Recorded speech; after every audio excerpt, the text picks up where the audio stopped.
Hi, I'm here today to talk to you about something I'm real excited about.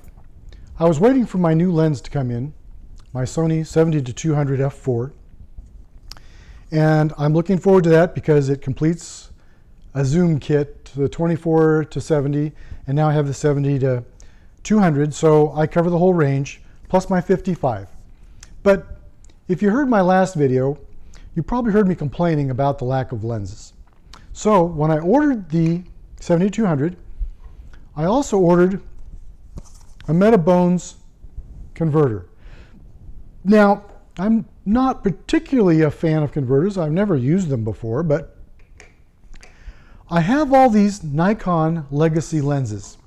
So I was kind of interested to see how that would work out because I have the zoom lenses. These are all prime lenses. I've got a 24 and a 50 and a 135 and an 85 and a 60 macro that are all in my kit, but I have no use for currently because I don't have a Nikon camera to use them on except for my APS-C format. And I thought I'd give it a try on this Metabones. Well, I've been putting them on this morning and taking a look, and they look pretty darn good. I'm very impressed. So I'm taking a trip right after we get done with this, and we're going to be going to Colorado for a couple weeks, and I'm going to get to try all these out, and I'm really looking forward to it. Now, one of the nice things about the converters is it gives you the option of using different lenses. The Nikons are particularly good because they're Nikon, the legacy Nikon lenses, the manual focus, manual exposure, are so plentiful. They're just dirt cheap, and they're, for the most part, very good quality. You can look through them and sift through them and find the really good ones, and there are some very good ones that just, over the years, one lens tended to be particularly sharp or particularly this or particularly that. So you can sift through them. There's lots of articles online about that, and pick out some lenses you like. And some of these are pretty special lenses. They hook up real well to this converter, and like I say, looking through the camera, they look like they're going to work real well. A little bit of a tight fit, but that's a nice little 50 millimeter. This is an old 50 millimeter, pre some of the coatings. The kids these days like flare and ghosting and some of the stuff we try to avoid, but if you want to get it easily, that's an easier way. Versus this 50 millimeter, which is a D lens, and it's a little more modern. It came with autofocus, but also a good lens. These were a great value, still are, always will be, I think. But like I say, I had a full kit of these lenses. Now I can put them to use, and they're available dirt cheap. Now the other thing about these converters, when you start using converters, it opens up a whole world of really quality optics that are available for this camera. The Contax, N and G, the Leica R and M lenses, the Canon lenses. Of course, you can, with these adapters, you can also use the Sony A mount, and the Sony A mount with a proper adapter, which is about $350. It's a little fancier than this, has all the connections so you retain autofocus and auto exposure. So that's pretty cool if you like the A lenses.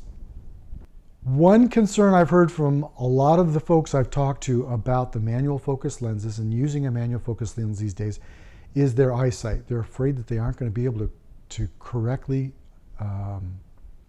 get a good sharp image. One of the nice things about the Sony A7 is that it has a feature called focus peaking. Most of us still photographers don't know what that is. Most of the videographers use focus peaking to ensure their sharpness is where they want it, that the focus is on the right point. Now what focus peaking is it puts a highlight on the vertical lines in orange or red or white. You can select in many cameras. It puts it on that highlight so you can tell that that item is in focus by the contrast. And that's really handy for verifying that your focus is where you want it to be. Also shows you your depth of focus. So that's real convenient. If you're afraid of not being able to focus, The Sony A7, like I said, has that focus peaking, and it will help you through that. You needn't worry about it. So you get a really quality kit for a very low price if you go with the Sony body, which are pretty cheap for a full frame camera at the moment.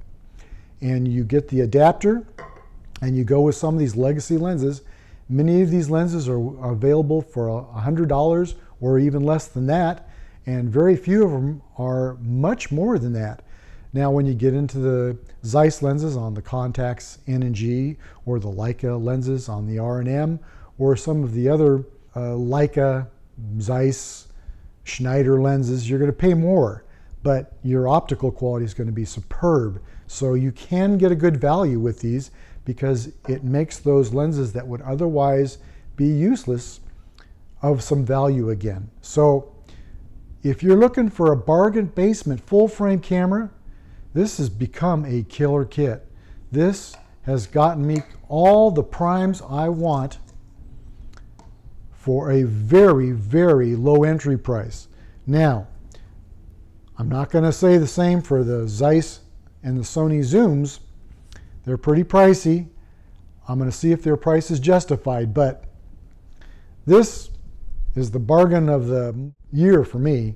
This will be great. I can't wait to get out there, and we're taking a trip to Colorado. I can't wait to see how this stuff performs, and I'm really looking forward to it. When I get done with my trip, I'll put them on the computer and process them, see how they come out, and I'll get back with you and let you know. So until I get back from my trip, I'm going to say goodbye, and I'll let you know how this all works when I come back.